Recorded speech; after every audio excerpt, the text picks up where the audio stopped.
everyone. Welcome back to Easy English Spark. I'm so thrilled to have you here today.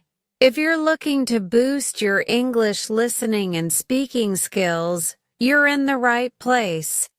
In today's video, we'll be diving into something special.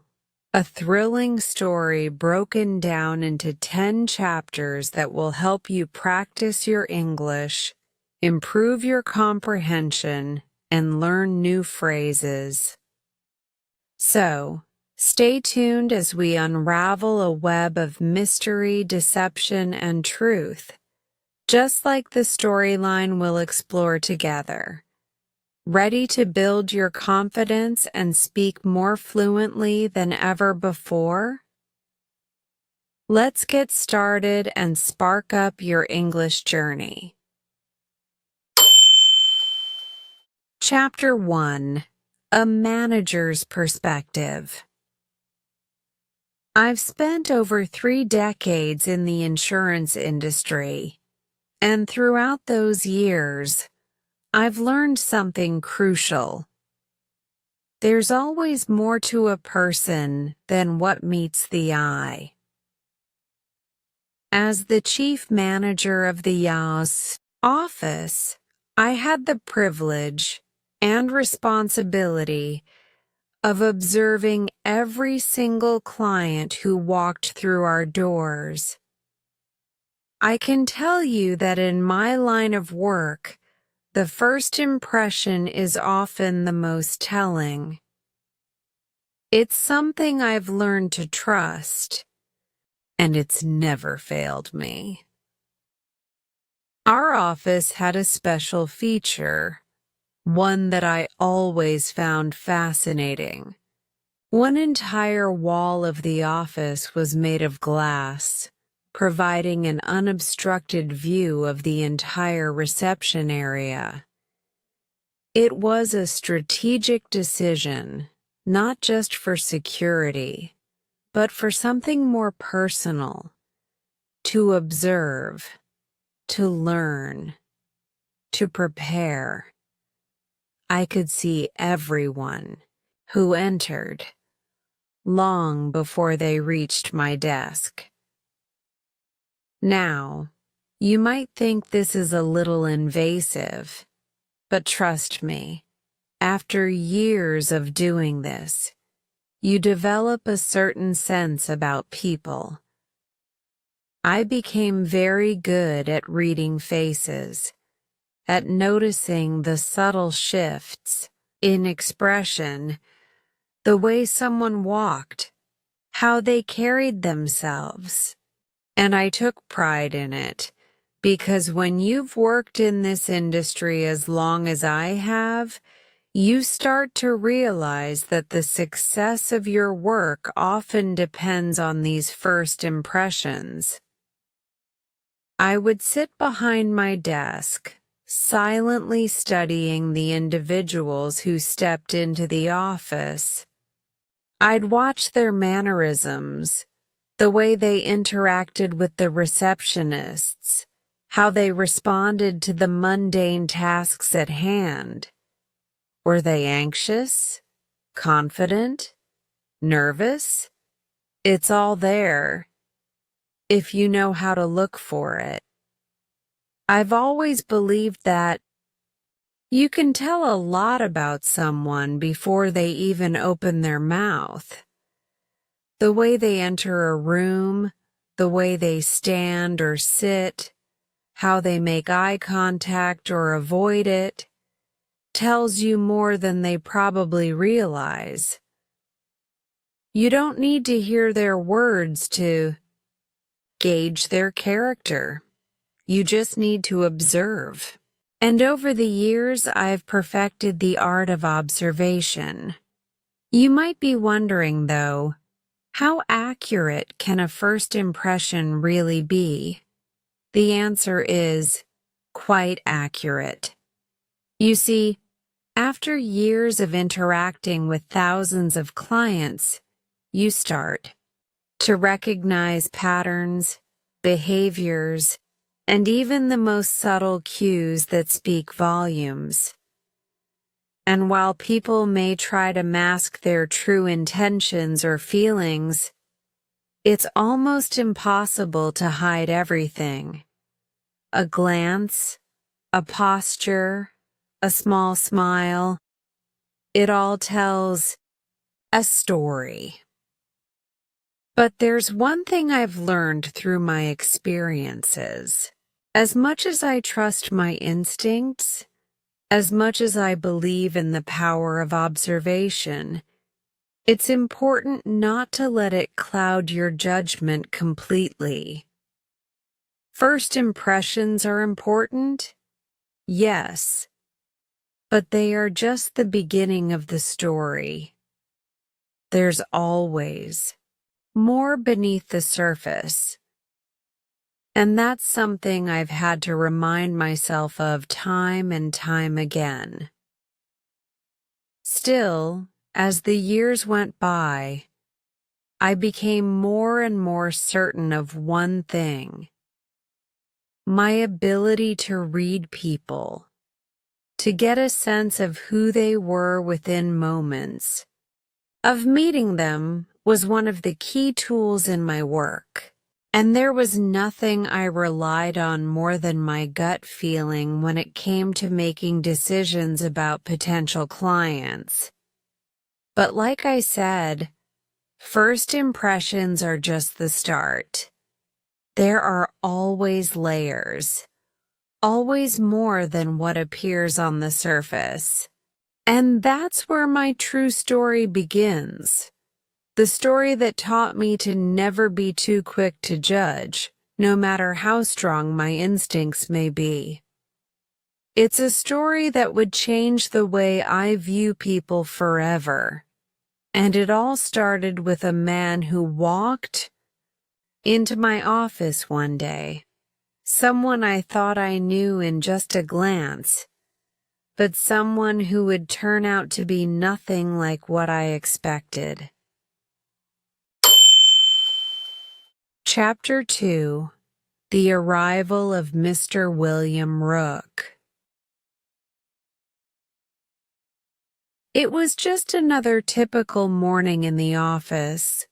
The usual hum of activity filled the air as I sat at my desk, my eyes scanning the various reports and paperwork that needed attention. But even in the midst of all that routine, I always kept a part of my attention focused on the reception area. It was a habit that had become second nature after all these years. Every time the door opened, I knew I would see someone new, someone different, and with that my instincts would kick in. I was ready to assess, to judge, to decide who I was dealing with. And then, the door opened. I didn't need to hear the soft chime of the bell above the door to know someone had entered. I could feel it.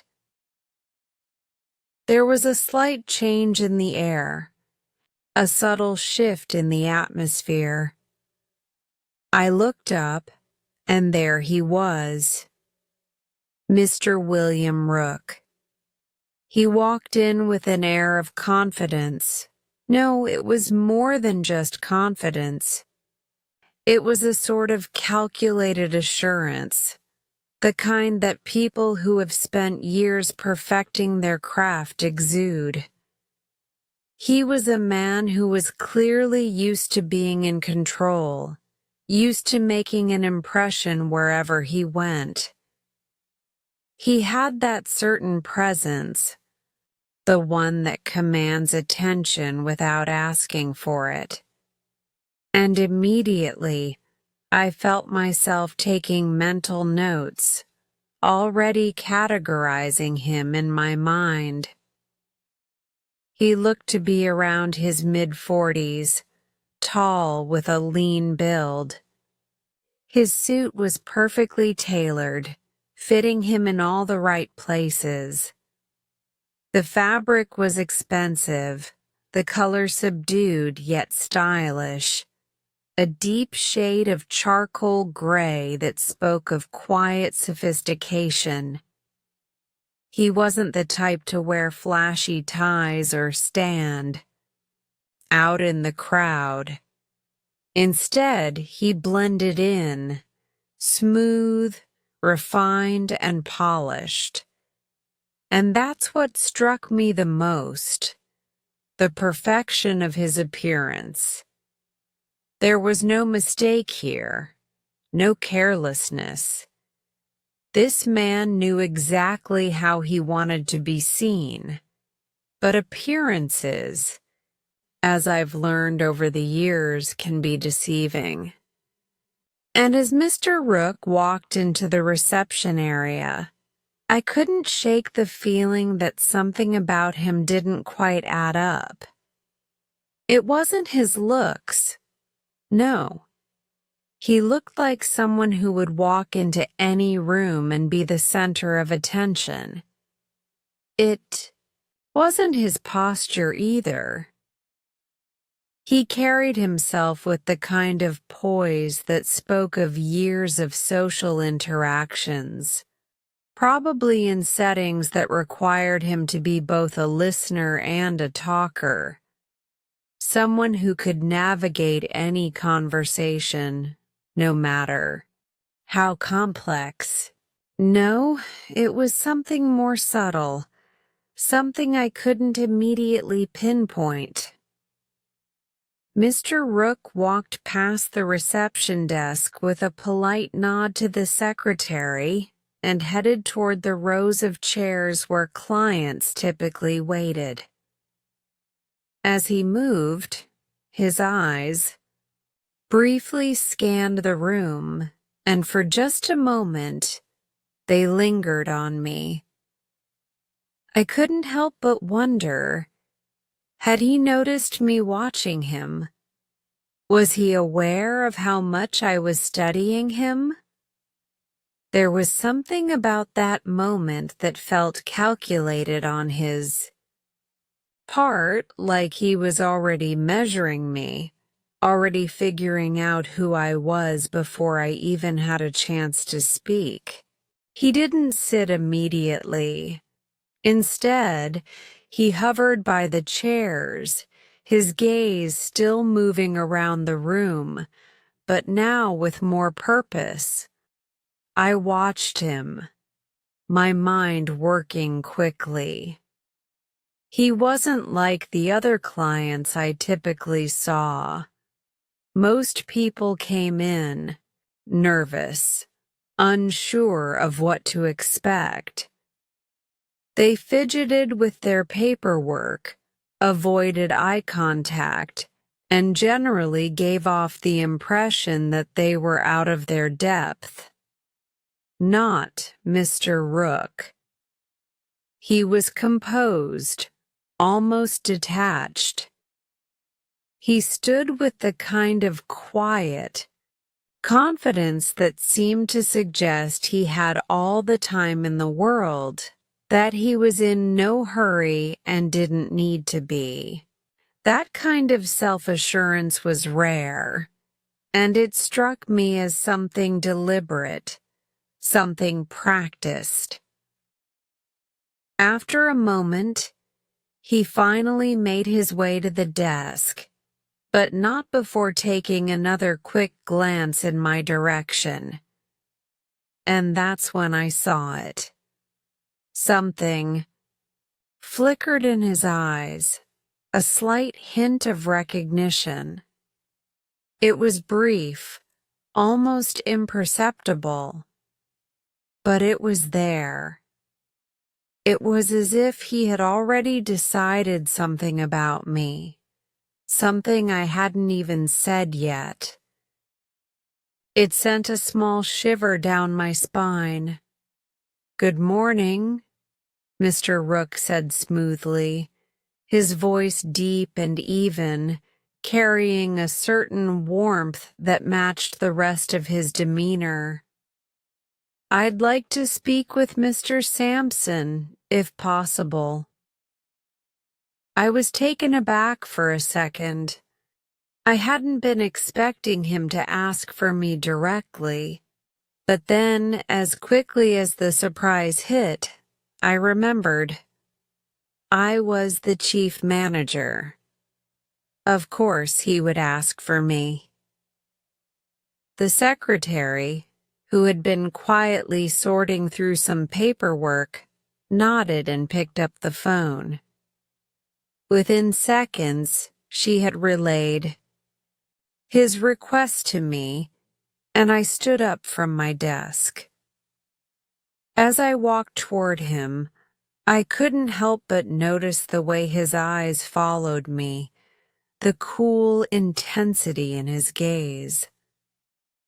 There was a purpose behind those eyes, a sense that he had come here with a clear objective. "Mr. Sampson," he greeted me as I reached the desk, his hand extended in a firm handshake. "It's a pleasure to meet you." I shook his hand, studying him even closer now. There was something about the way he spoke, the ease with which he handled himself, that made me feel like I was being assessed just as much as he was being assessed by me. It was as if this wasn't just a simple visit to a business office for insurance. No, this felt more like an encounter between two people who both knew they were playing a part, a role in some larger game. "Mr. Rook, welcome," I replied, offering him a seat across from me. "What brings you in today?" He took a seat and placed a briefcase on the desk, opening it slowly, methodically, as if to make sure everything was in order. "I'm here for a very specific matter," he said, his tone cool but polite.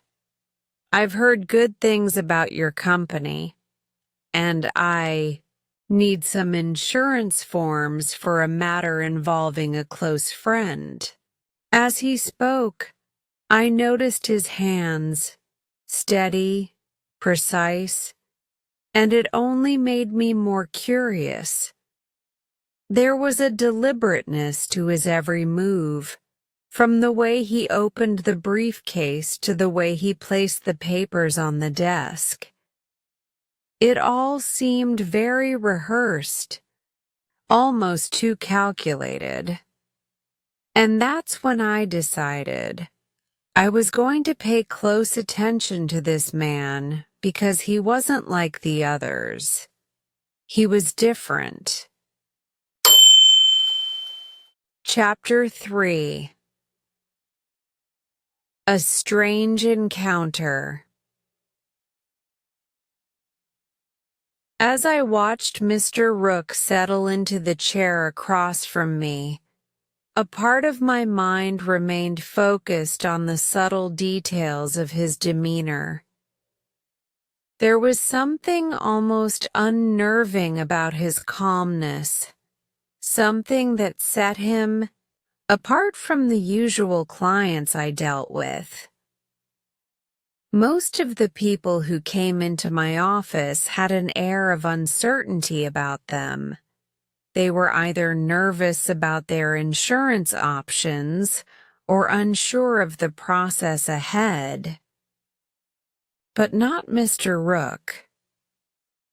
He was composed, unshakably so, and that unnerved me more than I cared to admit. He sat there, hands resting neatly on his lap, his back straight, and his eyes never straying from mine. The only movement was his occasional glance at the papers in front of him, and even then, it was deliberate, measured. Every motion seemed intentional, like he was carefully crafting an image of himself, one that I would be forced to accept, no questions asked. "Mr. Sampson," he said smoothly, breaking the silence between us. His voice was deep, warm, and it held an unspoken authority, as if he was used to getting exactly what he wanted, when he wanted it. "I've heard good things about your company. I trust you'll be able to help me with my request today." I nodded, keeping my face neutral, but inside I was already making mental notes. There was something about his manner that made me uneasy, even though nothing about his behavior was overtly suspicious. Perhaps it was the confidence he exuded, or the way his eyes seemed to look right through me. It was almost as if he could see everything about me, my thoughts, my judgments, before I even had the chance to voice them. "Of course, Mr. Rook," I replied, keeping my tone polite, though my mind was still whirring with questions. "I'll do my best to assist you. What exactly can we help you with today?" He didn't answer immediately. Instead, he took a moment to glance around the room, as if taking in the details of the office, the people working nearby, and perhaps even me. I found it strange, this silent study. It felt almost as though he was sizing up the entire situation, not just requesting forms for an insurance policy, but assessing the environment, the people, the atmosphere. "I'm looking for some forms for a policy," Mr. Rook said after a pause. "A life insurance policy for a friend of mine. He's asked me to get some information on the matter. I'm not sure whether he will proceed, but I wanted to gather the facts." I raised an eyebrow slightly. "A friend?" I repeated, curious. "How did he come to hear about our company?" Mr. Rook didn't hesitate. "He knows your name," he replied. "He said you were highly recommended in this field, and I trust his judgment." This piqued my interest even further. It wasn't unusual for people to come to us on the recommendation of others, but something about the way he said it made me pause. There was no warmth in his words, no genuine appreciation for the recommendation. Instead, it felt more like a matter of convenience, as if he had come because it was simply the next step in a process, not because he believed in the services we offered. I studied him closely, but Mr. Rook's face remained unreadable. His expression was calm, controlled, and not a single twitch or flicker betrayed any emotion. I couldn't help but feel that he was hiding something he wasn't sharing with me. But what could it be? Why was I so suspicious of this man?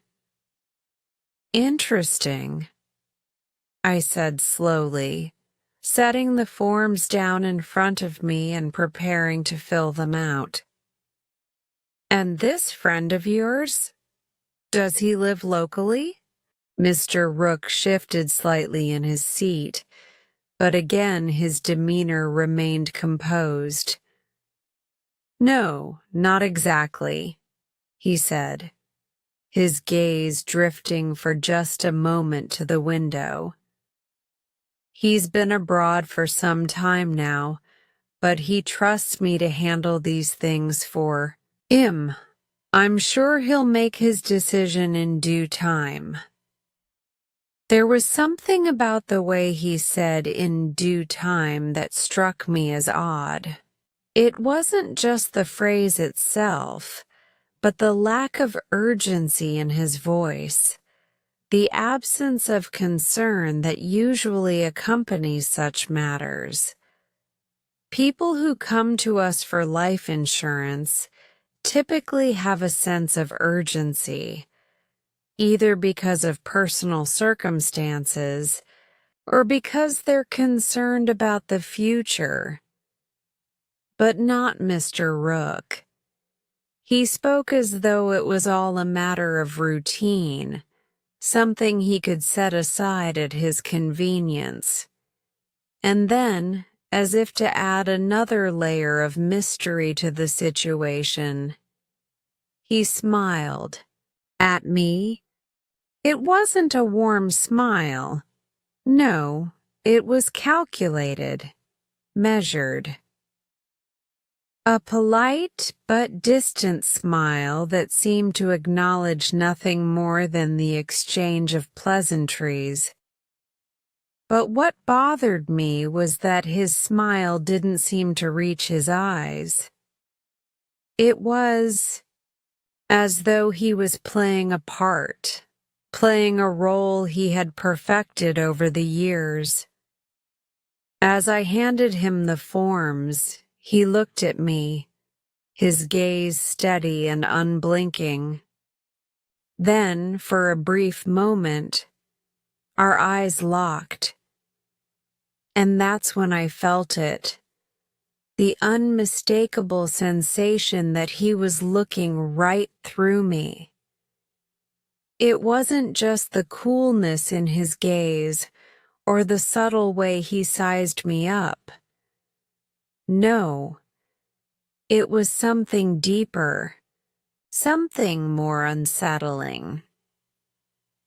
It was as if he already knew me, as if he had been watching me, studying me long before I ever laid eyes on him.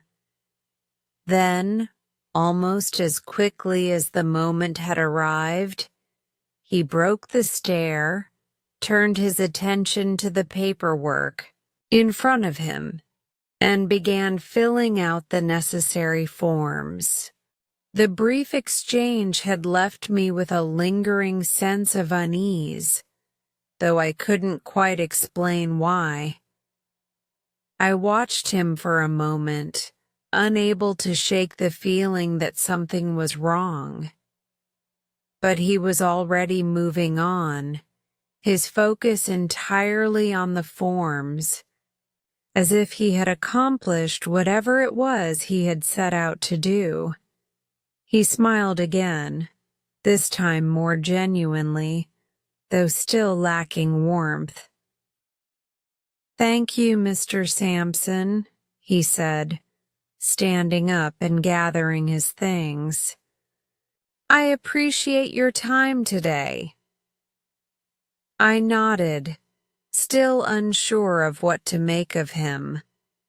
He was a mystery, one that I wasn't sure I wanted to solve, but one I knew I couldn't ignore. And just before he left, he turned to me once more. "You'll be hearing from my friend soon, I'm sure," he said cryptically. "He'll make his decision, as I said." And with that, he left. As the door closed behind him, I found myself staring at the spot where he had just been. A part of me still, wondering what it was that had unsettled me so much. There was something off about Mr. William Rook, something I couldn't put my finger on. But I knew one thing for certain. I hadn't seen the last of him. Chapter 4. A Dinner Invitation. It's funny how life works sometimes. Just when I thought I had put Mr. William Rook out of my mind, just when I convinced myself that perhaps I had been overthinking things, I found myself face to face with him again. But this time, it wasn't in the sterile, impersonal setting of the office.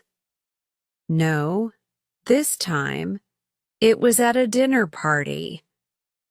A dinner party that I hadn't expected to attend, and one that would turn out to be far more unsettling than I had anticipated. It was a few weeks after our initial meeting, and I had been going about my usual routine. The office was busy as always, but my thoughts occasionally drifted back to Mr. Rook.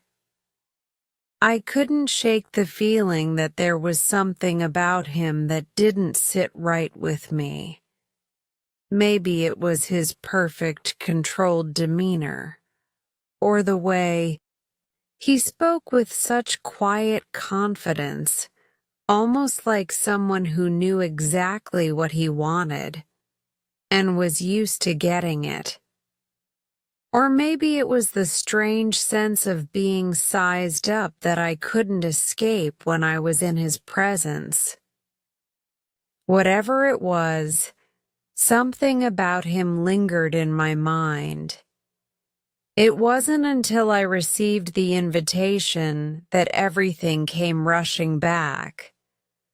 A good friend of mine, someone I had known for years, called me up one afternoon. He was hosting a small dinner, gathering at his home, and invited me to join.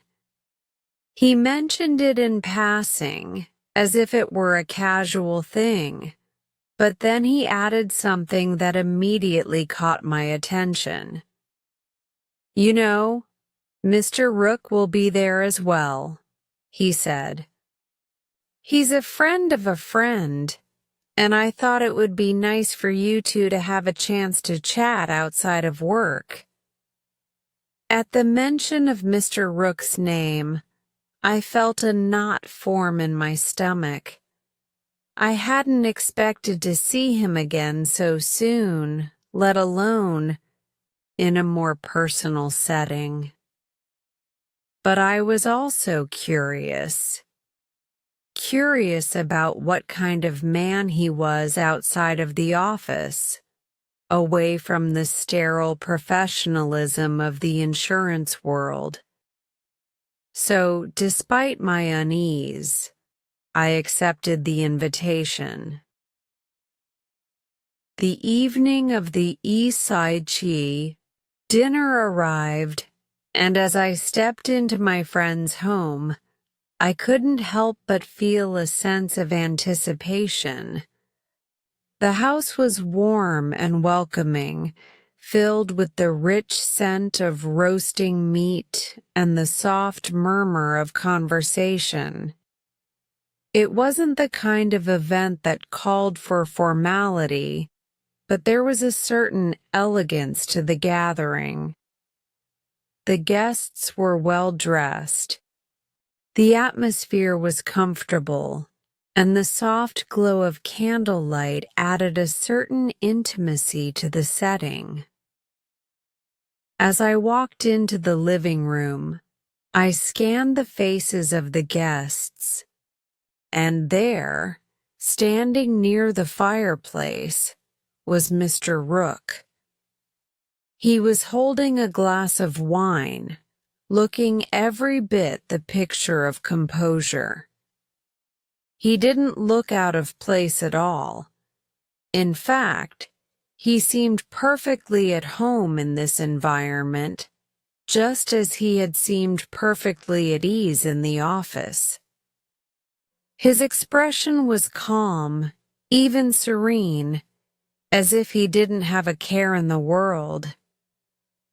I made my way over to him, and as I approached, he turned and smiled at me. It was the same smile I remembered from our earlier encounter, a polite smile, but it didn't quite reach his eyes. There was something about it that made me pause, something distant and detached, as if he were going through the motions of being polite without truly engaging. "Mr. Sampson," he greeted me, his voice warm but still carrying that same undertone of formality. "I wasn't expecting to see you here tonight." I smiled back, doing my best to mask the unease that was starting to creep up again. "It's a surprise for me as well," I replied, "but I'm glad to have the chance to speak with you again." Our host, a mutual acquaintance, quickly noticed the interaction and made his way over. He introduced Mr. Rook and me to each other with a small laugh. "I thought you two had met already, but let me do it properly," he said, his voice light-hearted and jovial. He gestured between us, and I couldn't help but notice the subtle way Mr. Rook gave me a nod, acknowledging the introduction with just a hint of a smile. As the evening progressed, I found myself sitting across from Mr. Rook, the conversation flowing almost effortlessly between us. At first it was light, casual, talk about work, the weather, our mutual acquaintances. But I quickly began to notice something odd. Mr. Rook was keenly interested in asking me questions, not just about my work, but about my life in general. He asked about my interests, my family, my past. It wasn't unusual for people to make small talk at a dinner party, but his questions felt pointed, as though he were trying to learn more about me than just the surface-level details. "And what about you, Mr. Sampson?" he asked, his voice carrying the same calm assurance. "What led you into the insurance world? I'm sure there's more to your story than just a career." I hesitated for a moment. I wasn't used to talking about myself in such a personal way, especially with someone I had just met. But there was something about the way Mr. Rook asked, something almost coaxing in his tone, that made me answer. "I suppose I've always been interested in helping people," I said. "Insurance is a way to give people peace of mind when they need it most. It's not always glamorous, but it's important." Mr. Rook nodded, his eyes never leaving mine. He didn't seem to care much for my answer. Instead, he pressed on, asking more questions, probing deeper, as if trying to uncover something more substantial. I couldn't help but feel like he was dissecting me, like I was another puzzle for him to solve. And with every question he asked, I found myself giving away just a little more than I was comfortable with. As the evening wore on, I began to feel a growing sense of discomfort. It wasn't that Mr. Rook was being overtly invasive or rude, far from it. On the surface, he was the epitome of politeness and charm.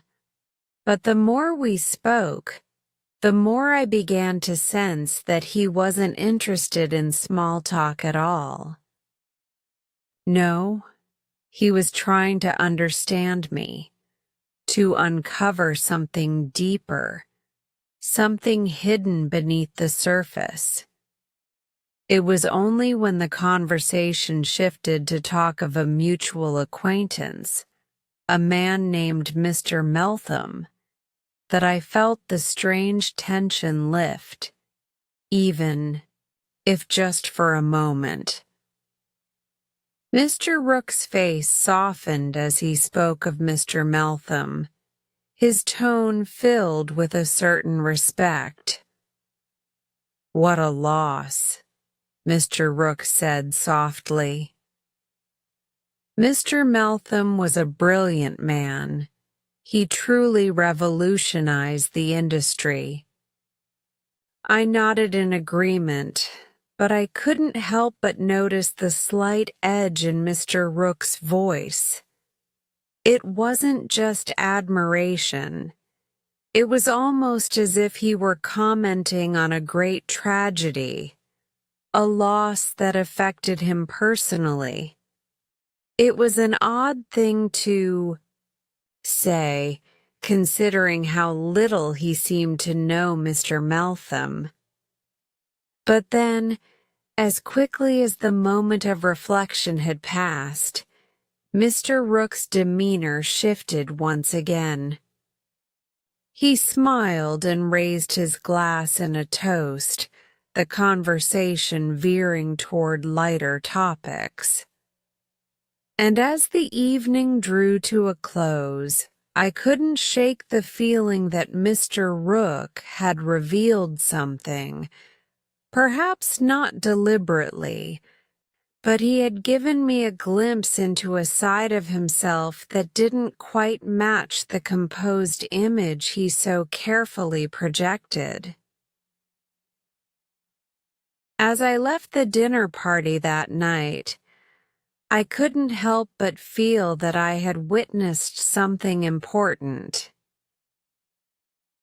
Mr. Rook was not who I thought he was, and the more I thought about it, the more I realized that I had only scratched the surface. There was more to this man, much more. And whether I liked it or not, I was now entangled in his web. And I couldn't help but wonder, what was he really after? Chapter 5. The Tragic Tale of a Lost Soul. The dinner had ended, but I couldn't quite shake off the feeling that something significant had occurred that evening. As I walked back to my car under the faint glow of streetlights, I replayed the conversations in my mind, trying to make sense of everything that had happened. There was an oddness to Mr. Rook that I couldn't fully understand. But it wasn't just his probing questions or his cool detachment that had left an impression on me. No, it was something more, something deeper. It was when Mr. Rook had casually mentioned the name of a man I hadn't thought about in years, Mr. Meltham, that everything seemed to click into place. He had brought up Mr. Meltham's name without any prompting, as if the man had been a central figure in their lives. And even more strangely, he spoke of Meltham's death as if it were a personal tragedy. as if it had somehow affected him more deeply than anyone else in the room. I couldn't remember exactly when I had first met Mr. Meltham, but I knew him well enough to appreciate his brilliance. He had been a towering figure in the world of insurance, an innovator, someone who had completely transformed the industry. His intellect and insight had been unparalleled. But what struck me most about him was his passion for his work and how much he had loved the company. It was no surprise that he had been held in such high regard by everyone in the field. But things had taken a tragic turn in his life. I had heard the rumors, of course, whispers that something had happened to Meltham, something personal that had changed him. People spoke in hushed tones, saying he had retreated from the world after his fiancée died unexpectedly. Some said he had been devastated by the loss, unable to cope with the grief. But no one really knew for sure. It was a story that remained, locked away, a chapter of his life that no one dared to discuss openly. When I returned to the office the next day, I found myself thinking about Mr. Rook's strange reference to Mr. Meltham's death. There had been a certain sadness in his voice when he spoke of it, but it wasn't the kind of sorrow I would expect from someone who had actually known Meltham personally. It felt forced, like he was trying to evoke an emotional response from me. But why? Why would Mr. Rook, someone who barely knew Mr. Meltham, speak about him in such a way? It wasn't until the following week, when I received an unexpected phone call, that I started to understand. The call came early in the morning, just as I was settling into my office and preparing for another busy day. It was a man I didn't recognize, someone calling on behalf of Mr. Rook. He asked if I had a moment to speak, and I agreed, thinking it was just another routine business matter. But as soon as I heard the man's voice, I felt a strange tension in the air. There was an unfamiliar coldness to his tone. "Mr. Sampson," he said, his voice low and deliberate. "I hope I'm not disturbing you, but I wanted to inform you of something that might interest you. You remember Mr. Rook, don't you?" "Of course," I replied, trying to hide the unease in my voice. "I remember him." "Well," the man continued, "there's something you should know. It seems that Mr. Rook has had a personal connection to Mr. Meltham's situation. It might explain some of the things you've noticed about him recently." I felt my stomach tighten. "What do you mean?" I asked, my curiosity piqued but wary. The voice on the other end sighed before speaking again, as if gathering his words carefully.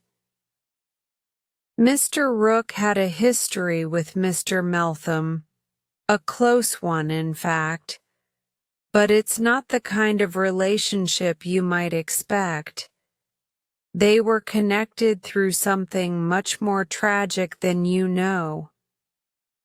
The pause that followed seemed to stretch for an eternity, and for a moment, I wondered if the call was a mistake, if it was all some strange misunderstanding. But then the man spoke again, his words heavy with a sense of inevitability. "Mr. Meltham's fiancé, the one who passed away," he said slowly. "She wasn't just his fiancée. She was Mr. Rook's sister." The revelation hit me like a cold gust of wind. I was speechless for a moment, unable to process the words. I had known about the tragic loss of Meltham's fiancé, but I hadn't known the connection to Mr. Rook, the man who had appeared so perfectly composed, so utterly distant. It made no sense. If Mr. Rook had been a part of Meltham's life, in such an intimate way, why had he never mentioned it? Why had he been so detached from the situation? The voice continued, as though he could hear my confusion. "Mr. Rook's sister, Margaret, died under tragic circumstances, and after her death, Mr. Rook lost himself in a way. He became obsessed with the idea of carrying on her legacy, of preserving the memory of her life, but in doing so, he became lost. He began to manipulate situations, to force connections, all in the hope of filling the void she left behind. And Mr. Meltham, in his grief, became part of that obsession." I sat back in my chair, my mind reeling. It was hard to comprehend. Mr. Rook, the man I had so carefully observed, was not the man he appeared to be. There was a darkness beneath the surface, a pain that he had never shown. And it seemed that Mr. Meltham, for all his brilliance, had been caught in the middle of it. But what had this all meant for Mr. Rook's actions? How did it explain the strange behavior I had witnessed? Why had he brought up Meltham at all, as though he were trying to find some connection between them, between me and him? I was left with more questions than answers, but one thing was clear: Mr. Rook's grief had shaped him in ways I hadn't anticipated. His personal loss, his inability to process the death of his sister, had driven him to become someone I couldn't yet fully understand. And just when I thought I had peeled back all the layers, I realized there were still more hiding beneath the surface, waiting to be uncovered. It wasn't just a tragedy of lost love. It was a tragedy of a soul lost in its own grief, of a man consumed by the past, unable to move on. The more I thought about it, the more I realized that Mr. Rook wasn't just carrying the weight of his sister's death. He was carrying something far darker, something that had already begun to seep into his dealings with others. And as I sat there in my office, staring at the phone, I couldn't help but wonder, how far was Mr. Rook willing to go to keep his sister's memory alive? And what kind of man was he really? Chapter 6. Digging Deeper. The revelation about Mr. Rook's connection to Mr. Meltham, his deceased sister, and the tragic circumstances surrounding it had left me feeling unsettled. I had always prided myself on my ability to read people, to understand their motivations through subtle cues and careful observation. But this was something I hadn't anticipated. It was as if the ground I had stood on was shifting beneath me. The man I had been studying, who had seemed so composed, so collected, was hiding a wound so deep that it had twisted his entire existence. I couldn't help but feel a sense of responsibility for understanding more. Something told me that there was more to this story, more than what had been revealed in that brief phone call. But as I sat in my office, looking over the documents on my desk, I knew that the only way to get to the truth was to dig deeper. There were pieces missing, and I needed to find them, no matter how unsettling the journey might be. I had never been one to shy away from a challenge, especially when it came to solving a mystery. The more I thought about Mr. Rook, the more I realized that I had only scratched the surface of his life. He was a man wrapped in layers, and it seemed that each layer I peeled back revealed more contradictions. His polished exterior, the cool demeanor, and the almost clinical detachment. These were the masks of a man who was struggling to contain a deep, unresolved grief. But grief alone didn't explain everything. There had to be more. The next step was simple. I needed to talk to people who knew him, who could provide context. I wasn't sure where to start, but I knew one thing. The people who had been closest to him, the ones who had seen him before the grief had consumed him, might hold the key to unlocking the mystery. So I decided to make some discreet inquiries. The first person I contacted was a colleague of Mr. Rook's, a man by the name of Victor Hawkes, who worked with him in the same field, though in a different company.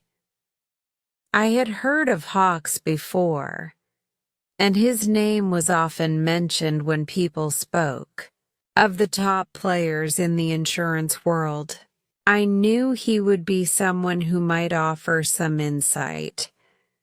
I wasn't sure whether he knew about Rook's personal life, but I had a feeling that if anyone had seen the cracks in Mr. Rook's carefully constructed persona, it would be him. I arranged a meeting at a quiet cafe in the city, hoping to catch him at a time when he wasn't too busy with work. When he arrived, he was exactly as I had imagined. Tall, with a sharp suit that matched the sharpness of his demeanor. His eyes were keen, observant, and he scanned the room quickly before settling into his chair across from me. We exchanged pleasantries, but I could tell that Hawkes was immediately sizing me up, probably wondering what this was all about. After a few minutes of small talk, I decided to get straight to the point. I've been working with a man named William Rook. Recently, I said, studying his face closely. I understand you know him as well. I was wondering if you could tell me a little about him. Anything that might give me some context. Hawks raised an eyebrow. He took a sip of his coffee, his gaze never leaving me, as though deciding whether or not he should speak freely. Rook, huh? He said, leaning back in his chair slightly. I've known him for years. Good guy, solid professional. But if you're asking about his personal life, well, that's a different story. Rook's never been the type to open up, especially about anything that's not work-related. I nodded, urging him to continue. I understand. But I've been noticing some things about him lately, things that don't quite add up. And now I've learned a bit about his family, about the loss he suffered. Hawks's expression shifted slightly at the mention of Mr. Rook's sister, Margaret. He looked down at his coffee cup, as if weighing how much to reveal. I knew Margaret, he said, his voice softening. She was a beautiful woman, and she and William were close, closer than most siblings.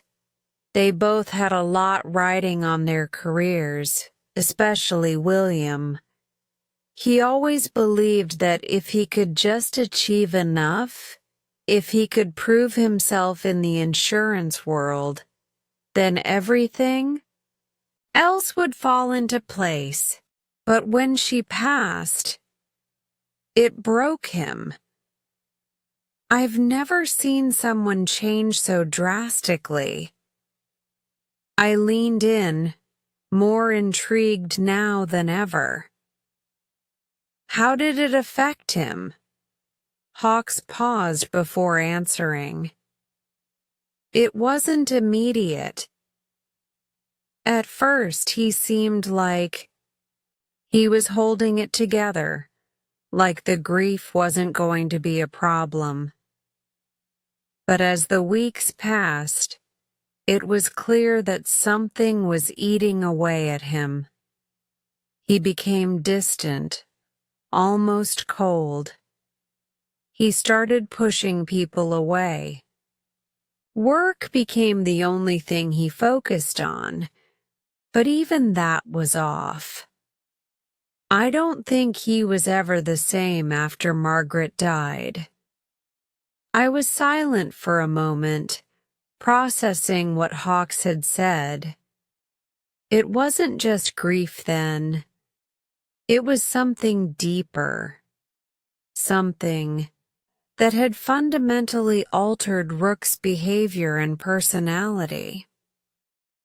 The man I had met, the man who seemed so controlled, was a product of something tragic, something that had left scars beneath the surface. But there was still more to uncover. If Mr. Rook had been so affected by his sister's death, why was he still holding on to it so tightly? Why was he using his sister's memory in ways that seemed almost manipulative? I asked Hawks about Rook's behavior in the years following his sister's death. He gave me a knowing look, almost like he had been expecting the question. He's never let go of her, he said simply.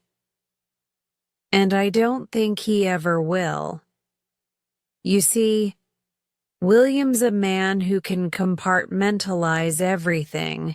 including his emotions. But with Margaret he couldn't. That's why he's still so fixated on her. The grief. It's like a weight he carries, but it's also something he uses to control situations. He's not just mourning her death. He's trying to make her death meaningful in a way that justifies his every action. He needs to keep her memory alive, even if it means manipulating others to do so. The words hit me harder than I had expected. It wasn't just grief. It was obsession. It was a man trying to preserve something that could never be brought back, using it as a shield to protect himself from facing the reality of his own life. He wasn't just mourning. He was using the memory of his sister to validate his actions, to justify his existence, and to manipulate those around him. As I sat across from Hawks, the pieces of the puzzle began to fall into place. I had started this journey thinking I was merely dealing with a man who had suffered a loss. But now I saw that the situation was much more complex. Mr. Rook was not just a man who had been hurt. He was a man who had become consumed by his hurt, and that consumed him entirely. I thanked Hawks for his time, but as I left the cafe and walked back to my office, I couldn't shake the feeling that I had only begun to scratch the surface. Mr. Rook was a man deeply lost in his grief, and in that grief, he had become someone else entirely. But what did that mean for me? What role had I played in this? Was I just another player in his twisted game? Or was I on the verge of uncovering something even darker? One thing was clear. This story was far from over, and I knew I had to dig deeper if I was ever going to understand the truth. Chapter 7. A Mysterious Return. The days after my meeting with Victor Hawks left me in a kind of limbo. I had learned so much, yet at the same time, I had only scratched the surface of Mr. William Rook's complex persona. What I thought was merely grief had now transformed into something far darker. It wasn't just about loss. It was about control. Rook's need to keep his sister's memory alive had begun to define his actions, his relationships, and even the way he interacted with others. I was beginning to understand him, but I knew there was still so much more to uncover. I spent the following days in a haze of contemplation, unable to shake the uneasy feeling that something was just out of reach, something that Rook wasn't revealing. The pieces of the puzzle were scattered, but they didn't quite fit together. It was then, at the end of a long, tiring day, that the door to my office opened. I looked up from my desk, expecting the usual end-of-day interruptions, but this time I wasn't prepared for who I saw standing there. It was Mr. Rook. I froze for a moment, the papers in my hand forgotten.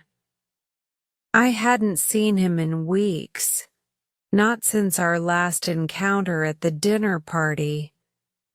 The calm, composed man I remembered was still standing there, just as polished, just as poised, as if he had stepped right out of my memory. But something about his presence was different this time. Something I couldn't immediately place. "Samson," he said, his voice smooth and controlled. But there was an edge to it that I hadn't noticed before.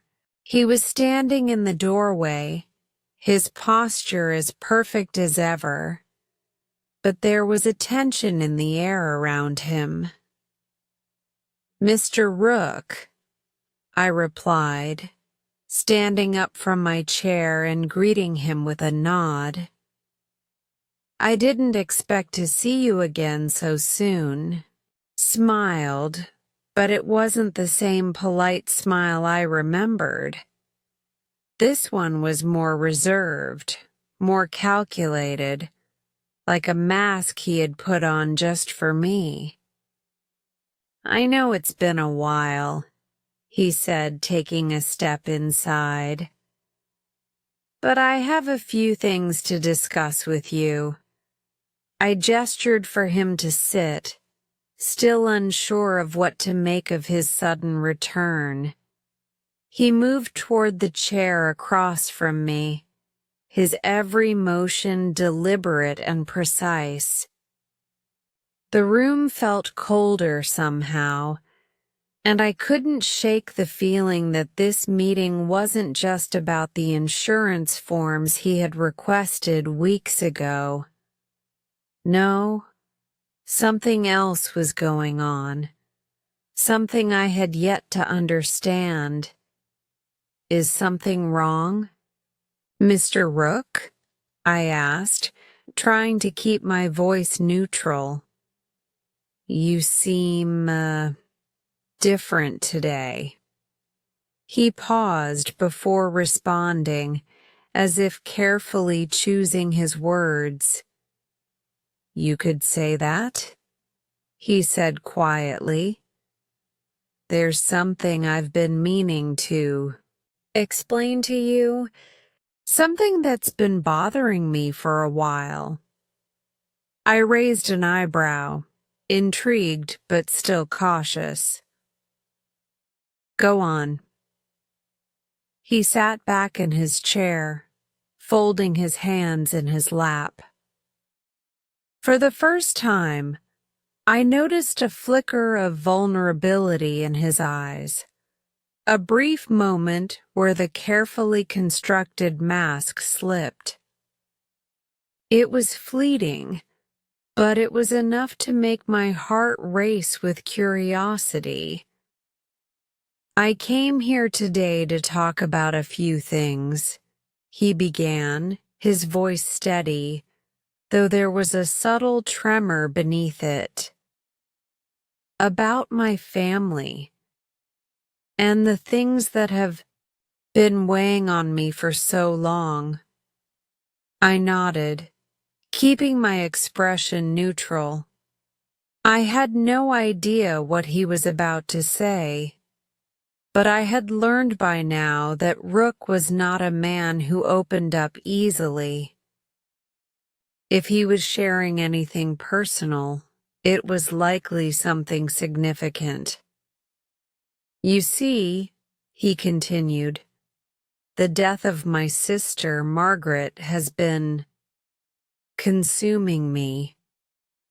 I know I've tried to keep it buried, tried to act as though it didn't matter, but the truth is, it does. It matters more than anything else in my life." I could see that this was difficult for him, but at the same time, I was struck by the stark honesty in his words. For the first time, he wasn't hiding behind his polished exterior. There was something raw about his confession, something that made me want to know more. But I knew better than to push too hard. If I wanted him to open up, I had to let him go at his own pace. I've been so focused on preserving her memory, he continued, his voice quiet but firm, that I've started to lose sight of what's real, what's right. And I think, no, I know, I've made mistakes, serious ones. He shifted uncomfortably in his seat, and I could see the tension in his shoulders. He was struggling with something that went beyond simple grief. There was guilt in his eyes, a deep, gnawing guilt that seemed to be eating away at him from the inside. And for the first time, I began to wonder, was this guilt tied to something more than just his sister's death? What do you mean? I asked gently, trying to coax him to elaborate. What kind of mistakes?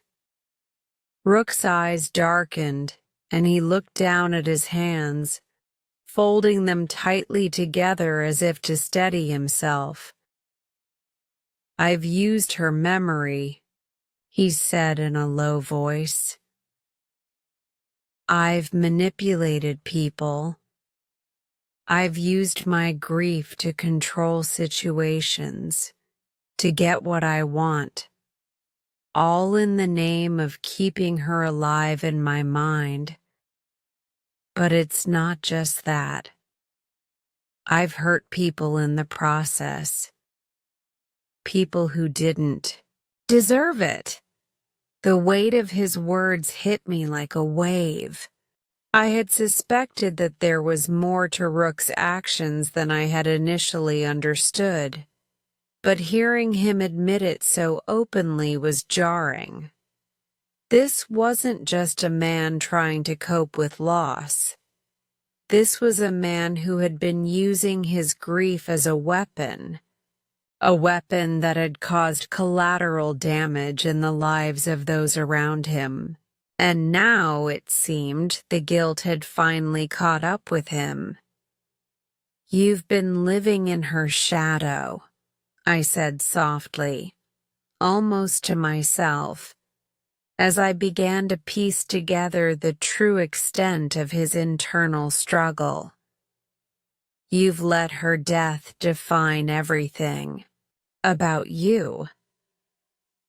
But you can't keep doing this forever, can you? You can't keep using her as an excuse for everything.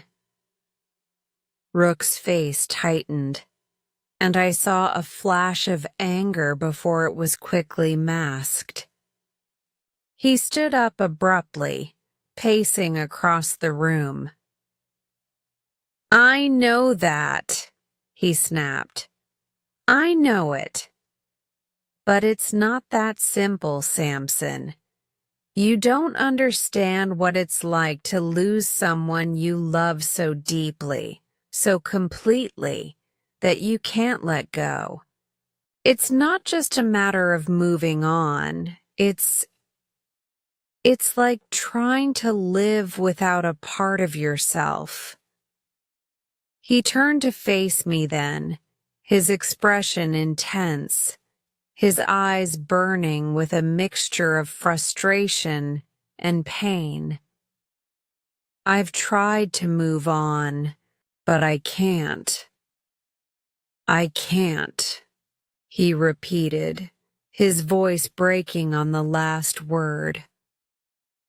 I was silent for a long moment, absorbing his words. There was a part of me that wanted to push him, to ask him more questions, to dig deeper into the reasons behind his obsession with his sister. But I could see that he was at the edge, And if I pushed too hard, he might retreat back into the cold, distant shell I had first met. Instead, I chose to be patient. "Mr. Rook," I said softly, "I can see you're struggling, but you have to understand that you don't have to carry this burden alone. Grief is a powerful thing, but it doesn't have to define you. It doesn't have to control your every decision." Rook's eyes softened then, and for the first time in our interactions, I saw a glimpse of the man beneath the surface, the man who had been consumed by grief, but who still had the potential to find his way back. "I don't know how to let go," he admitted quietly, his voice barely above a whisper. "But I need to. I know that. I'm just not sure how." The room was heavy with silence, but I knew that this was a turning point. Mr. Rook wasn't the same man I had met months ago. He wasn't the cold, calculated figure I had once believed him to be. No, this was someone struggling to find peace, to reconcile with his past. But the road ahead wasn't going to be easy. "I think we all need help sometimes, Mr. Rook," I said gently, my voice steady and calm. "And that's okay. You don't have to carry this alone." For a moment, it seemed like he was going to say something more, but then he simply nodded. His shoulders sagged slightly, as if a small weight had been lifted. He stood up, straightening his suit, and looked at me one last time.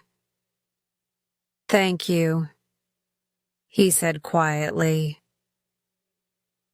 "I'll think about what you said."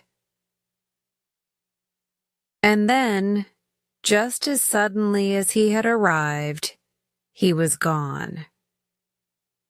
As I sat back down in my chair, the weight of the conversation lingered.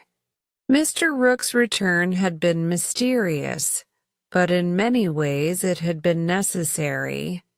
He had finally opened up, shared a part of himself that he had kept hidden for far too long.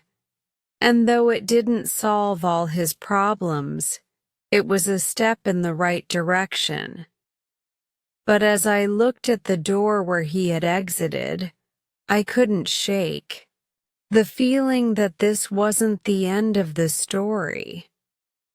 Mr. Rook had returned, but I knew this was just another chapter.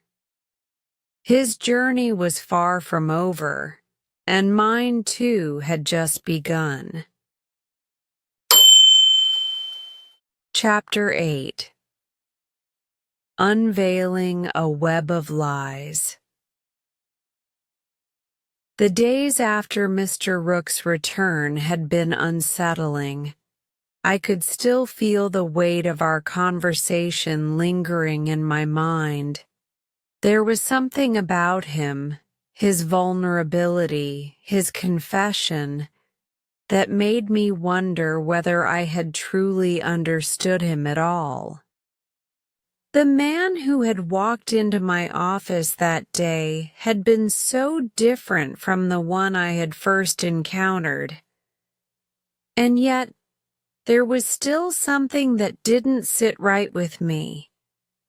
For all the openness he had shown, for all the raw emotion that had bled through his carefully constructed exterior, there was still one question that haunted me. Was he being entirely honest?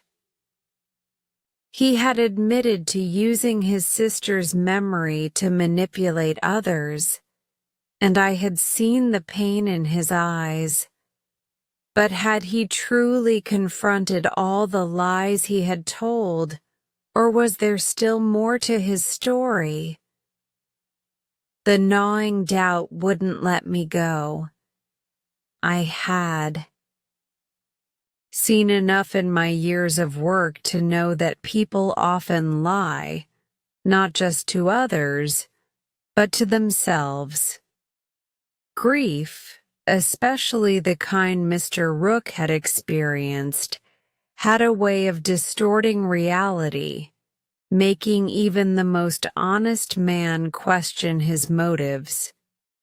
But I couldn't ignore the feeling that Mr. Rook had been hiding something far deeper, something he had yet to admit. It wasn't until I received an unexpected phone call that I began to uncover the truth. It was late in the afternoon, just as I was preparing to leave the office when the phone rang. I picked it up expecting a standard call, but the voice on the other end immediately caught my attention. "Mr. Sampson?" a woman's voice asked, her tone tight and anxious. "My name is Eleanor Banks. I think I have something you need to hear." I sat up straighter, my curiosity piqued. Eleanor Banks. Her name didn't ring a bell, but something about her tone made it clear that this wasn't just a routine inquiry. "Go ahead," I said, trying to keep my voice calm. "How can I help you?" There was a long pause before she spoke again, and I could hear the hesitation in her voice, as if she wasn't sure whether she should be saying what she was about to say. "I've been trying to reach you for some time now, Mr. Sampson," she continued, her words hurried, like she was trying to get them out before she changed her mind. "I know about William Rook. I know what he's been doing, and I know the lies he's been telling you." My heart skipped a beat. My instincts immediately kicked into gear. Rook? Lies? What was this woman talking about? "Slow down," I said, my voice steady. "What lies? What do you know?" There was a brief silence on the line, and I could tell that Eleanor Banks was struggling to find the right words. When she finally spoke again, her voice was barely above a whisper. "I'm his niece," she said softly. "Or at least, that's what he's told you." I felt the blood drain from my face. His niece? This was a new twist I hadn't anticipated. "You're his niece?" I repeated, trying to make sense of what she was saying. "But that doesn't make sense. I was under the impression that his family, his sister was the one he had been grieving for. Margaret, his sister." She sighed, a sound heavy with the weight of secrets she had been carrying for far too long. "You've been lied to, Mr. Sampson. William Rook doesn't have a sister. He doesn't have a family like he's told you. Not in the way he's made it sound." The words hit me like a punch to the stomach. I leaned forward in my chair, my mind racing. This wasn't just a simple misunderstanding. This was something far more sinister. The man I had been trying to understand, the man who had opened up to me about his grief, had been lying all along. But why? What was the truth? And why had he gone to such lengths to deceive me? I need to meet you, I said urgently. Where? Are you? We need to talk. Eleanor hesitated again before giving me a location, an old cafe on the edge of town. I agreed to meet her there in an hour, and I immediately left the office, my thoughts swirling with a mix of disbelief and frustration. How could Mr. Rook have lied so blatantly? And what else was he hiding? I needed answers, and Eleanor Banks was the key to finding them.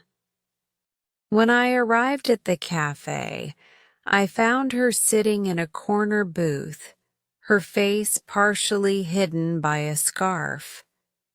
She looked around nervously as I approached, but when she saw me, she straightened up and gave me a small, tentative smile. Mr. Sampson, she said, her voice still shaky. I wasn't sure you'd show up. I didn't want to believe it, but I had to. He's dangerous. I've seen the way he manipulates people. Eleanor, I said, sitting across from her. What are you telling? Me?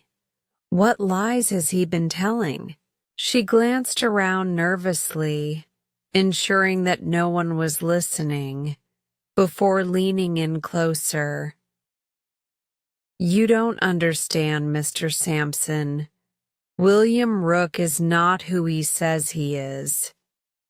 I don't know how he managed to convince everyone, but he's been lying. About everything.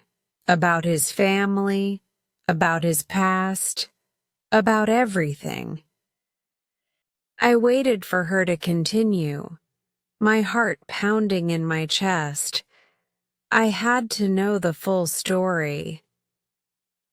You see, she said quietly, William's real name isn't Rook. It's Slinkton, and the sister he's been mourning, Margaret? She never existed. He invented her. His entire grief, everything he's told you, is a fabrication. A lie he created to manipulate people, to control them. I sat back in my chair, the shock of her words washing over me. Slinkton? But that name? It sounds familiar. Why would he lie about his identity? And what's the connection to you? Eleanor's eyes darkened, and I could see the pain in her gaze. I'm not his niece. I'm his niece's, well, I guess you could call it a shadow. I'm not blood related, but I was close to his real family. The family he abandoned, the family that knew the truth about him. She paused, gathering her thoughts before continuing. William Slinkton was never a victim of grief. He wasn't some broken man mourning the loss of his sister. No, he was a man who used his grief as a weapon. He created this false narrative around his so-called sister and manipulated people like you, Mr. Sampson, into believing that he was someone worthy of sympathy, someone who had suffered more than anyone else But why? I asked, my voice barely a whisper. Why would he lie? What was he trying to gain? Control, Eleanor said simply. He wanted control over people, over the narrative. He created a story where he was the hero, the tragic figure. And anyone who got too close, who started asking the wrong questions, became part of the story, whether they wanted to or not. You were just another pawn in his game, Mr. Sampson. A man he used to get what he wanted. Her words sent a chill down my spine. I had been played. I had been a part of his game all along. I think you need to confront him, Eleanor said, urgently. He won't stop until he has everyone under his control. He's dangerous, Mr. Sampson, and you need to find the truth before it's too late. The weight of her words hung in the air as I sat there, stunned. I had always known there was something off about Mr. Rook, but I never imagined it would lead to this. The man I had been trying to understand, who I thought had been struggling with grief, was nothing more than a liar, a manipulator, someone who had been playing a game of deception and control for years. Eleanor left soon after, but her words stayed with me. I had to confront Mr. Rook, no, Mr. Slinkton, about his lies. I had to uncover the full truth of what he had done, and I had to stop him before his web of deceit consumed anyone else. I walked out of the cafe, my mind made up. I would uncover everything, no matter how deep the lies went. Because the truth, no matter how dark, was the only thing that could set me free.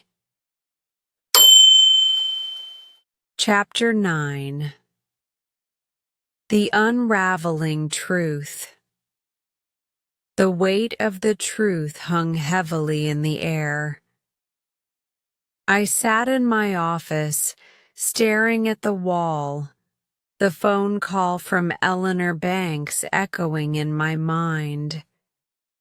Every word she had spoken about Mr. Rook, about who he truly was, kept spinning in circles in my head. The man I had spent months observing, the man I thought I had come to understand, had been a lie. His story, his grief, his past, all of it had been carefully constructed, a web of deception so intricate that I had barely seen the threads unraveling until now. I had been manipulated. All along I had been drawn into his world of lies, believing that his sorrow was genuine, his suffering real. I had sympathized with him, tried to understand his grief, even trusted him. But now I realized how easily he had manipulated me, how easily he had manipulated everyone around him. He had woven a tale of loss, a story of a sister who didn't exist, a victim's narrative that made him the tragic hero. But it was all a lie designed to control, to deceive, to keep him in power. And I had been a part of that lie. I leaned back in my chair, my mind racing. Eleanor Banks had given me the first real piece of the puzzle, but now I had to confront Mr. Rook, no, Mr. Slinkton, directly. I couldn't allow myself to be a pawn in his game any longer. I needed answers, and I needed them now. It was time to face the man behind the mask. The hours passed slowly, each minute dragging on as I prepared myself for the confrontation. I couldn't afford to make a mistake. I couldn't afford to let him twist the truth any further. By the time the phone rang, I was ready. It was him, Mr. Rook, or was it Mr. Slinkton? It didn't matter anymore. The man on the other end was the same one who had deceived me for so long. "Mr. Sampson," he said smoothly, his voice still as calm and composed as ever. "I think it's time we have that conversation." I felt a chill run down my spine. This was it. I couldn't put it off any longer. "I agree," I said, my voice steady despite the adrenaline coursing through me. "You've been lying to me for a long time, Mr. Rook. Or should I say, Mr. Slinkton?" There was a moment of silence on the other end of the line. I could almost hear him processing my words, weighing his response. And then, in that calm, measured tone he always used, he spoke again. "I see you've been talking to Eleanor," he said, his voice cool but tinged with something darker. "She's a troublesome woman, I'll admit. She never understood the bigger picture." "The bigger picture?" I repeated, my voice rising slightly. "The only picture I see is the one you've been manipulating, Mr. Slinkton. I trusted you. I believed your lies. And now I find out that everything you've told me, everything you've shown me, was nothing but an elaborate fiction." There was a long pause, and I could almost feel the tension building on the other side. Finally, he spoke again, his voice quieter now. "You don't understand," he said softly. "I never wanted to lie to you, but you wouldn't have understood. Nobody would. Not unless they've walked in my shoes. I've spent my entire life trying to create something, trying to build something that would make me worthy of respect, worthy of love. And I did it through my sister, through the lie of her death. She was the perfect scapegoat. Her memory gave me everything I needed: sympathy, compassion, and power. I felt my chest tighten as I listened to him.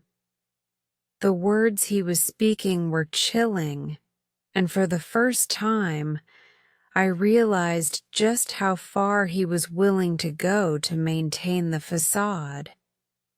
His sister, Margaret, had never existed. Not as the tragic figure he had painted her to be. She had been a tool, a symbol of grief that he had used to manipulate everyone around him. You've used her memory to control everyone, I said, my voice thick with disgust.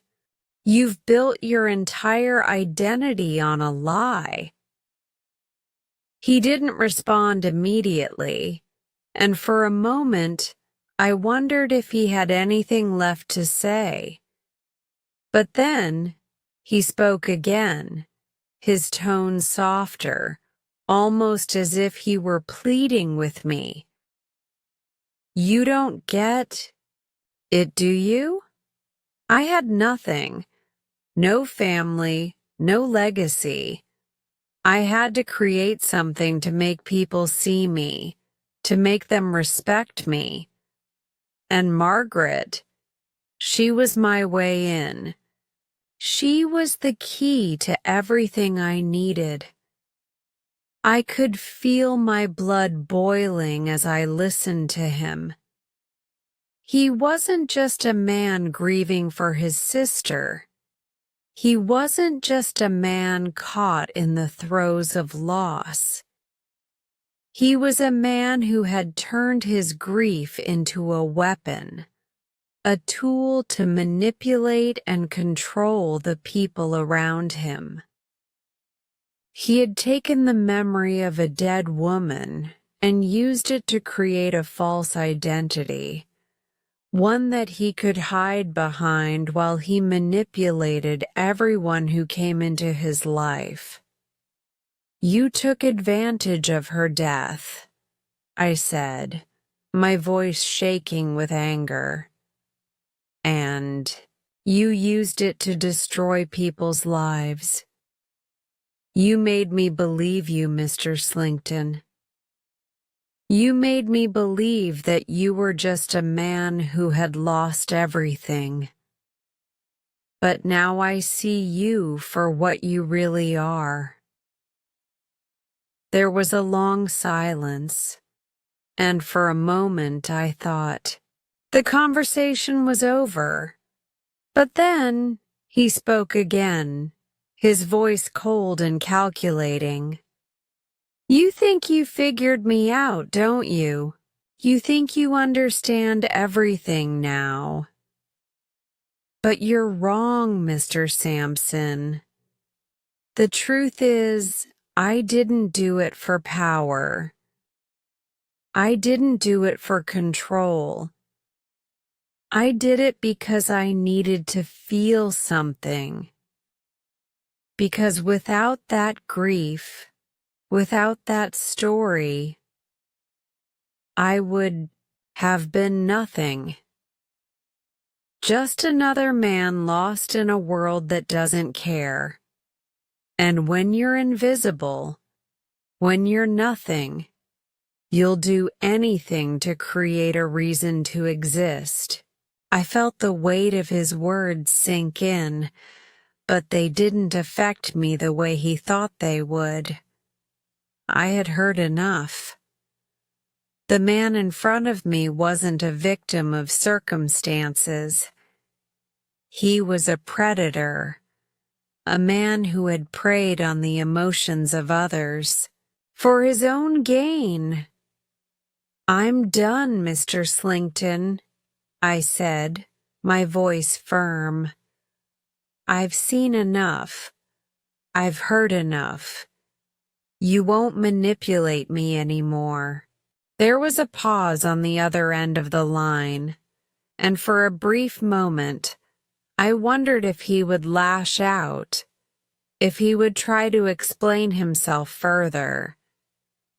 But then, with a finality that left no room for argument, he spoke. Very well, he said, his voice flat and emotionless. You'll regret this, but it doesn't matter. I'll survive. I always do. And with that, the line went dead. I sat there for a long time, the phone still in my hand, staring at the receiver as if the words I had just heard were too much, to process. Mr. Slinkton's true nature had been revealed, and it was more horrifying than I had ever imagined. But in that moment, I knew that I couldn't allow him to control me any longer. I had uncovered the truth, and now I had to act on it. I stood up from my desk, a sense of finality settling over me. The web of lies had unraveled, and though the truth had come at a great cost, it was a relief to know that the man who had deceived me was finally exposed for what he truly was. But as I walked out of my office, I couldn't help but feel that the story wasn't over yet. Mr. Slinkton may have been exposed, but the damage he had caused would linger. And as much as I wanted to walk away and forget everything, I knew that I couldn't. The truth had come to light, but the consequences of his actions would follow me for a long time to come. Chapter 10. The Final Revelation. The days following my conversation with Mr. Slinkton, William Rook, as I had once known him, were strange. The weight of the truth hung over me like a cloud that refused to dissipate. I had always prided myself on being able to read people, to see beneath the surface, but with him I had been blind. I had allowed myself to be swept up in his lies, his crafted narrative of grief and loss, and only now, at the bitter end of it all, did I truly understand how deep the deception had gone. But it wasn't just his lies that disturbed me. It was the realization that I had been so thoroughly manipulated. The man I had trusted, who I had believed was simply a broken man trying to deal with the death of his sister, was a master manipulator, using his own fabricated tragedy as a weapon to control everyone around him. And I had fallen for it. Spent days in my office, mulling over everything that had happened. The people I had spoken to, the moments when I had been suspicious but dismissed those feelings. I couldn't help but feel disgusted by how easily I had been swayed. But I knew one thing for sure now. I couldn't let this story end here. The truth had been revealed, but it was only a small part of the puzzle. There was more that needed to be exposed, more that needed to be understood, and that's when the final piece fell into place. I was sitting at my desk late one evening, reviewing some files, when the door to my office creaked open. I looked up, surprised, as the silhouette of a figure appeared in the doorway. For a moment, I thought it might be one of my colleagues or a late visitor. But when the figure stepped forward into the light, I saw who it was. Eleanor Banks, she was standing there, her expression unreadable, her posture tense. She wasn't looking at me, though. Her eyes were focused on the floor, as if she was searching for the right words. There was something different about her tonight. She was no longer the anxious woman I had met earlier. Instead, she stood before me with a calm certainty, as if she had come to terms with something important. I stood up as she entered, and for a brief moment, I was unsure of what to say. But then, she spoke first.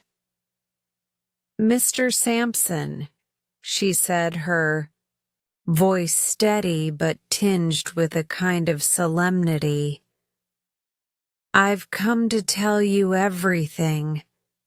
There's more to this story, and it's something you need to know. It's something you won't hear from anyone else." I felt a shiver run down my spine. Despite everything I had learned about Mr. Slinkton, everything that had come to light, I still couldn't shake the feeling that there was something more, something I had missed. I motioned for her to sit, and she did, her hands clasped in her lap. She took a deep breath before continuing.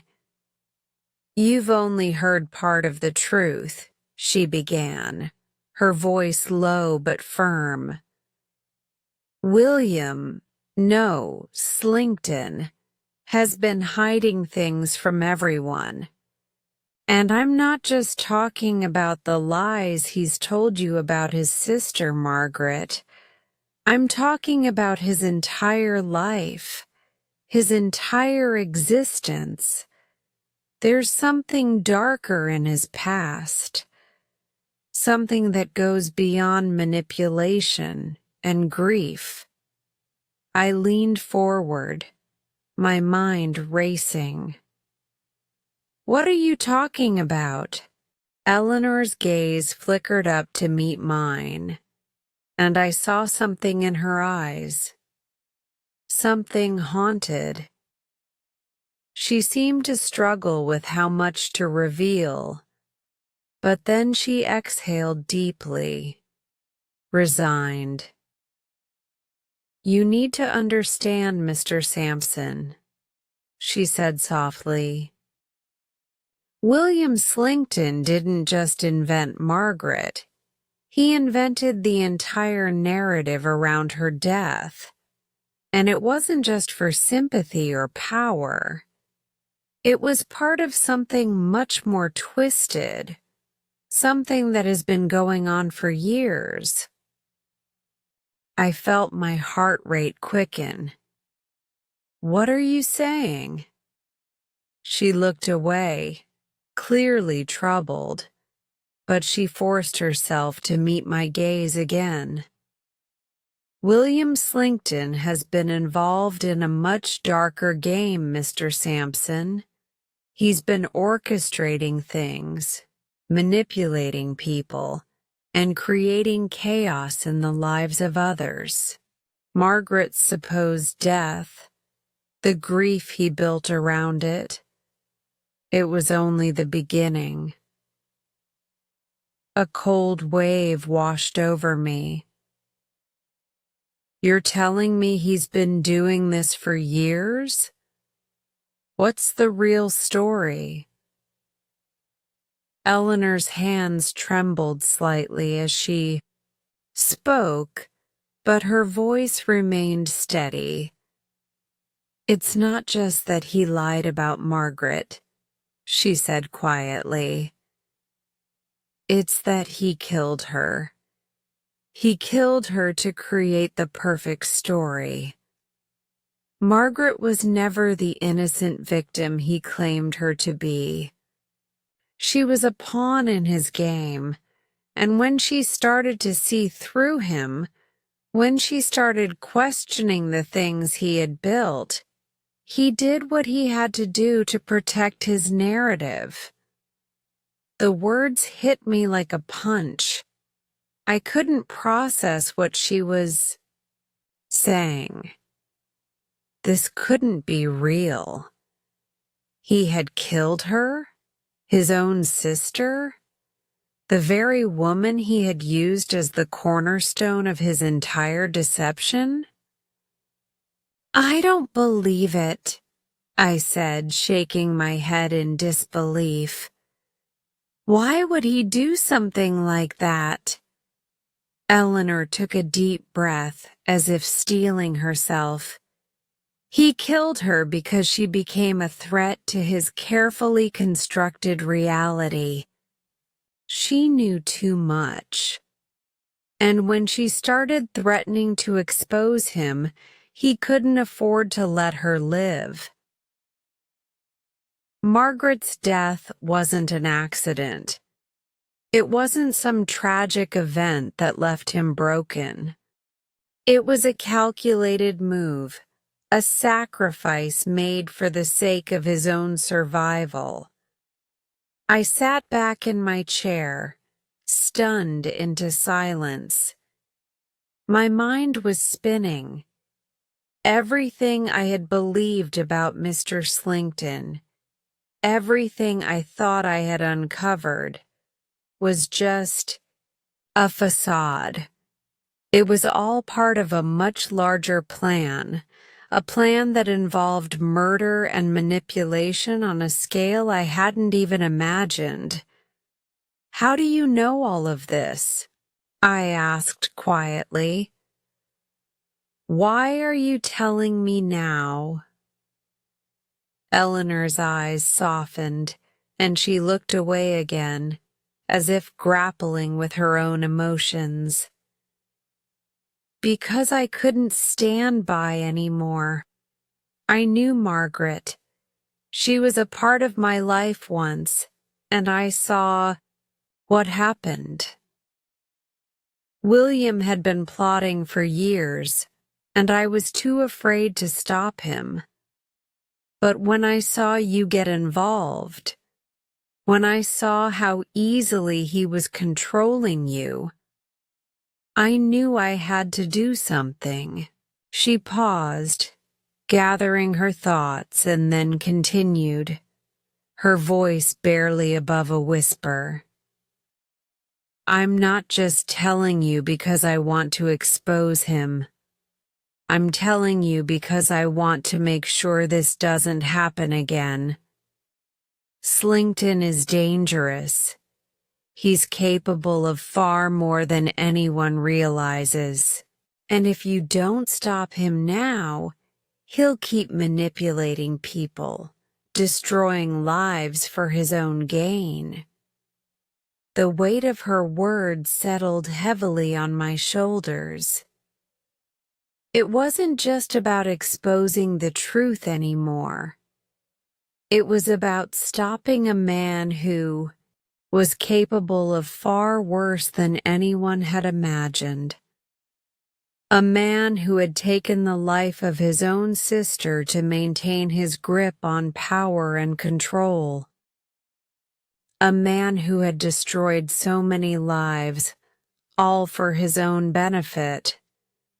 I'll stop him, I said finally, my voice low but resolute. I have to. This has gone too far. Eleanor nodded, a look of relief crossing her face. I believe you can, Mr. Sampson, but you need to be careful. He's not just a grieving man anymore. He's a man who will do anything to protect his lies. I stood up, a sense of purpose settling over me. This was it.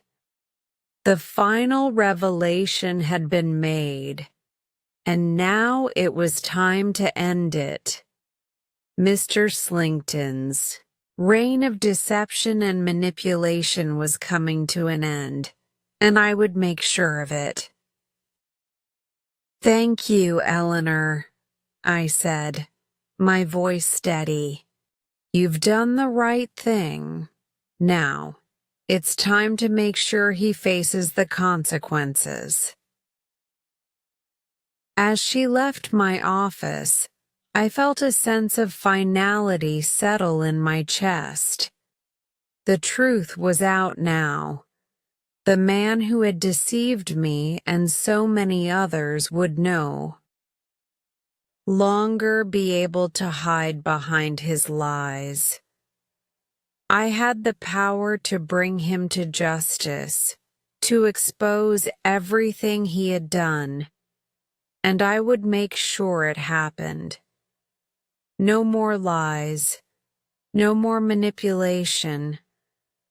The truth had won, and I was going to see it through to the end. Great work today. Every moment you spend practicing brings you closer to mastering your English listening and speaking skills. Remember, progress comes with patience and consistency. If this story inspired you or helped you in your learning journey, don't forget to like, share, and subscribe to Easy English Spark channel for more lessons and stories. Keep listening, keep speaking, and keep believing in your growth. I'll see you in the next video. Take care and keep shining.